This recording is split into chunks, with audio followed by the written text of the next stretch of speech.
राहतात महाराष्ट्राची भूमी. आपण आलेलो आहोत केडगाव या गावात. आता सध्या दौंड तालुक्यातील जिल्हा परिषद आणि पंचायत समितीची इलेक्शन चालू आहे.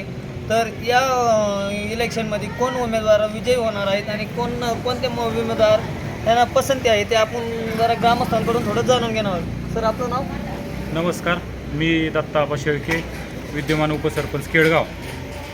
पंचवार्षिक निवडणूक, जिल्हा परिषद पंचवार्षिक निवडणूक 2026, पंचायत समिती आणि जिल्हा परिषदेचा आता निवडणुकीचा काळ चालू आहे.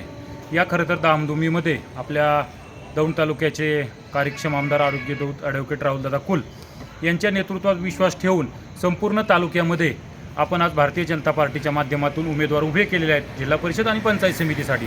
त्यामधून 48 गट क्रमांकामध्ये जिल्हा परिषदेसाठी उमेदवार जे आहेत ते आनंददादा थोरात यांचे सुपुत्र अभिषेक थोरात, आता सध्या ते विद्यमान ग्रामपंचायत सदस्य बोरी या ठिकाणी कार्यरत आहेत. त्याचप्रमाणे गणामधून 96 नंबर केडगाव स्टेशन खोडगाव गणामधून जे उमेदवार उभे आहेत ते आशिष शेळके पाटील यांच्याही मातोश्री केडगाव ग्रामपंचायतमध्ये उपसरपंच पदावरती कार्यरत होतात.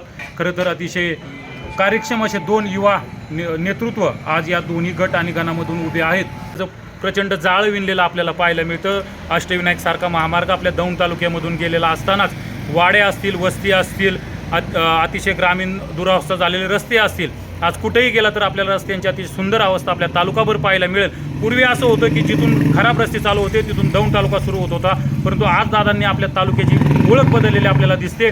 जिथून चांगले रस्ते चालू होतात तिथून दौंड तालुका चालू होतो, हे आपल्याला प्रामुख्याने सतत जाणवताना दिसतं. त्यानंतर दादांनी वेगवेगळ्या प्रकारच्या वैयक्तिक लाभाच्या किंवा आरोग्याविषयी सुविधा असतील ते प्रत्येक नागरिकापर्यंत पोहोचवण्याचं काम केलेलं आहे. आज आपण याच नेतृत्वावरती विश्वास ठेवून दादांना प्रचंड बळकटी प्राप्त व्हावी यासाठी गण आणि गट संपूर्ण तालुक्यामधून 7 गट असतील, 14 गण असतील, अधिकृत कमळ या चिन्हावरती जे उमेदवार उभे असतील ते आपल्याला जिल्हा परिषद असतील, पंचायत समिती असतील, येथे प्रचंड बहुमताने विजयी करून पाठवण्याचं ध्येय प्रत्येक कार्यकर्त्यांनी घेतलं पाहिजे, प्रत्येक नागरिकांनी घेतलं पाहिजे. आणि दादांचं जिल्ह्यातच नव्हे तर राज्यामध्ये नेतृत्व कशा प्रकारे अजून चांगल्या प्रकारे काम करेल हे आपण सर्वांनी या मतदानरूपी आशीर्वादामधून सर्वांनी दाखवून द्यायचं आहे.